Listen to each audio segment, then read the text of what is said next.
Hey, everybody. Welcome into PackersNews.com. I'm Ryan Wood alongside Pete Dougherty, and this is day 2, the last day of the NFL owners' meetings here at the Ritz-Carlton in Feels Orlando. like we've been here a week. You know, we've said this yesterday. It's an entirely different feel than last year, right? But holy smokes, it was still busy. There is still a lot that we dove into over the past 2 weeks. 2 days. It feels like 2 weeks. It's called a Freudian slip there. Matt LaFleur spoke this morning at the NFC coaches breakfast, and it was our first time this offseason. Said, Green Bay after Jeff Hafley, but outside the defensive coordinator to talk about all aspects Packers with the head coach. What stood out to you, Pete? There was no single thing. I missed some of LaFleur. I was talking to Kyle Shanahan trying to get some quotes about Jeff Hafley that ended up being pretty much useless. So that was a waste of 10 or 15 minutes. But no one thing jumped out. I mean, I think many of us are wondering about Christian Watson and his trip down to Madison.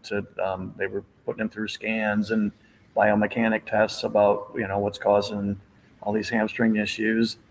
And LaFleur was really vague about it. They always are in this stuff, but he did mention strength and balance. Mm-hmm. So there's probably some skeletal, who knows if it's glute, low back, quads, whatever, that they want to strengthen up with this guy to help cut the chances of him, these hamstring injuries could ruin the guy's career if they keep happening. 9 games last year. Yeah, I mean, that's just, there's too much talent there. They can't let that happen. So anyway, that's, one of the things that they're going to be doing. He made it sound like their new strength and conditioning staff is really looking hard at their GPS data from practices. They have that stuff that's got to be going back. That's more than a decade now. So they have a ton of data. So maybe, one of the reasons they hired this guy from San Francisco is to have him sift through all that and figure out some things that they might be doing that might be leading to, they might be fatiguing these guys too much and leading to the hamstring injuries, or maybe not enough, who knows. So that was one thing that jumped out. But these interviews tend to be, there's at least several, and sometimes more reporters sitting around the coach. There's a table for each coach in the ballroom. And so the questions are just coming, from all different angles. And so there are plenty of things about, Jacobs and Jordan Love and all that. And in fact, I know you were writing about Jordan Love and losing Aaron Jones and what Jordan Love's responsibilities will be with that offense and with that team now that they've lost, maybe the most respected guy in that locker room. Yeah, interesting anecdote with Matt LaFleur and Jordan Love. Right after the Packers released Aaron Jones, who was the leader. Aaron Jones paved the way for Jordan Love's successful season from right after the Aaron Rodgers trade, having Jordan Love's back, to, oh, by the way, 5 straight games with 100 rushing yards down the stretch.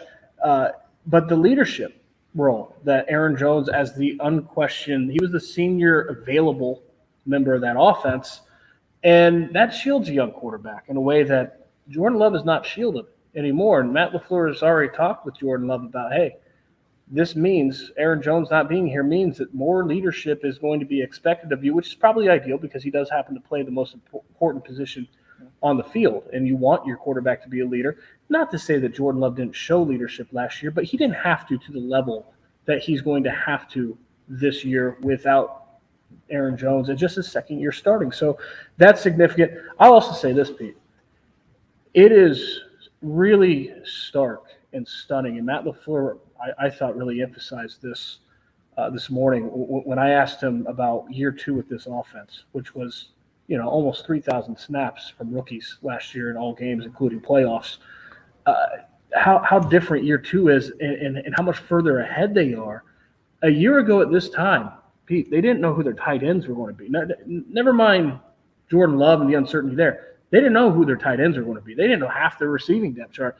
Luke Musgrave, Tucker Kraft, Jaden Reed, Dontavian Wicks were not on the team 1 year ago at this time. And now each is an integral part of this offense, and they happen to be really good.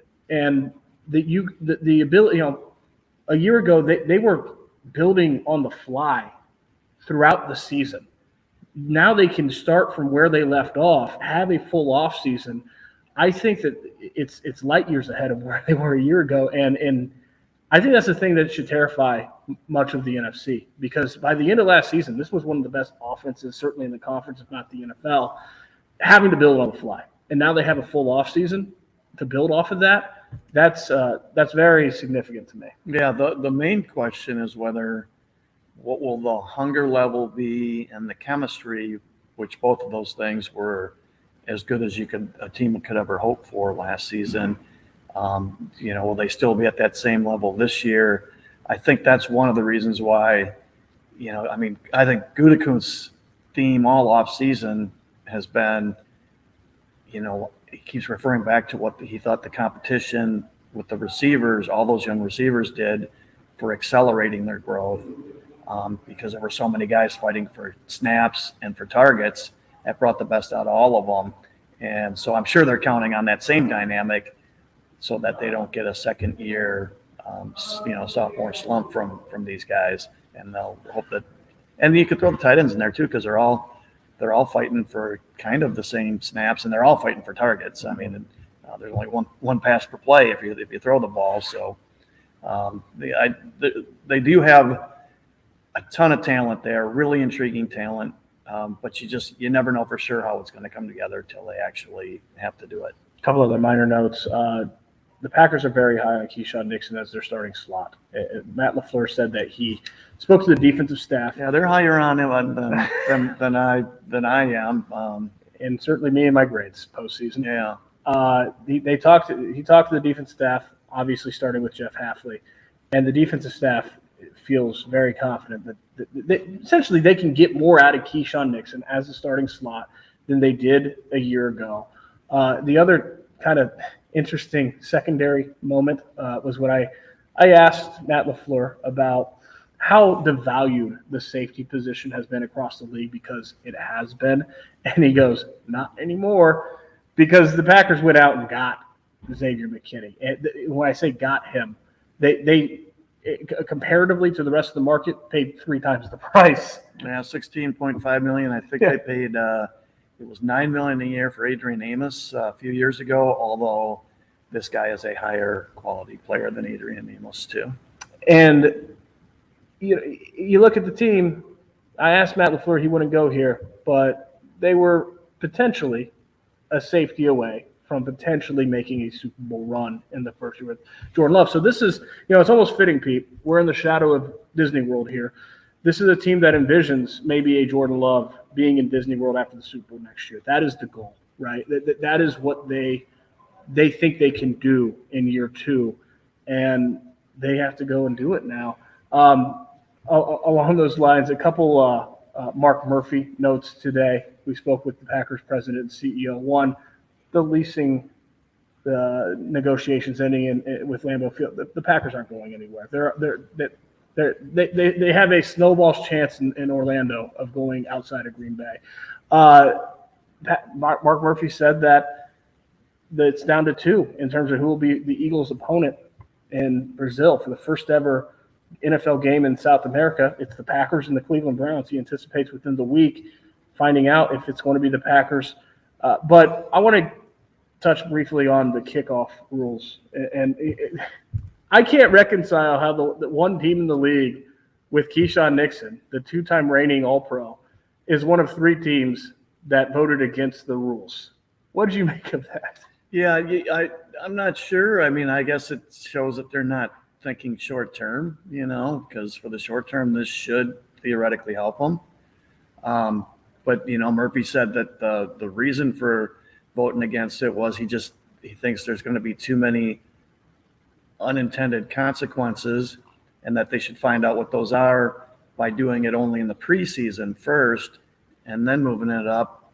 I just don't know how you do that in the preseason while you're also trying to get ready for regular season games. How you do that in practice. That's a pretty tough juggle there. So I'm not sure. There are some rules where they can do that, but this one changes the way you actually scheme things. So I'm not sure how viable approach that would be. But obviously the Packers got voted down in a big way on this one. Big way. Basically the gist of it was I went to Rich McKay's. He's the chairman of the competition committee. his press conference, and they said that they're expecting, I think it was somewhere in the vicinity of 50% of the kickoffs to be returned now. Last year it was in the, I think it was right around, did he say it was upper 20s or low 30s? And, they tweaked the rule from, they were going to put a 35 on a touchback. They moved it back to the 30 because some teams were objecting, so they did that to get the votes. But he said that they could move back up to the 35 in the next year or two if things go well next season or this upcoming season. And then if it's to the 35, then they would expect about 80% of the kickoffs to be returned. And Mark Murphy, to his credit, he's aware that the Packers re-signed Keyshawn Nixon. He said, yeah, he's pretty good. Also said Jordan Love's pretty damn good. And Pete, does Mark Murphy, he took some flack for last offseason saying, it'd take about 8 games to know what we got Jordan Love. According to him, it took 12. He wasn't that far off base. He said, I asked him, when did you know? He said when they beat the Chiefs, when Jordan Love outplayed Patrick Mahomes on the same field, that was game 12. That was a month after. You get some vindication there? Well, no, yeah, and really he was about right because Pittsburgh was game 9, right? It was week 10, so game 9. You are correct. I'm pretty sure that was game 9. And that was that's the game LaFleur refers to as he started seeing signs that things, even though they lost, he thought he saw a few things that like the receiver and the quarterback were starting to get in sync. And the second from there on out, after that Pittsburgh game, they played at a much higher level. So half a season, that was about right.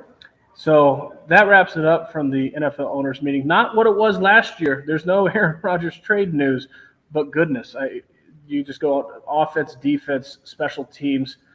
There's a lot going on for this team that, again, envisions itself having at least a player take a little Disney trip after the Super Bowl next season. Till then, make sure you go to PackersNews.com for all of what we dug into these past 2 days. I don't even know how many bylines we put up. There's a lot going on. He's Pete. I'm Ryan. Thanks so much, everyone, for watching.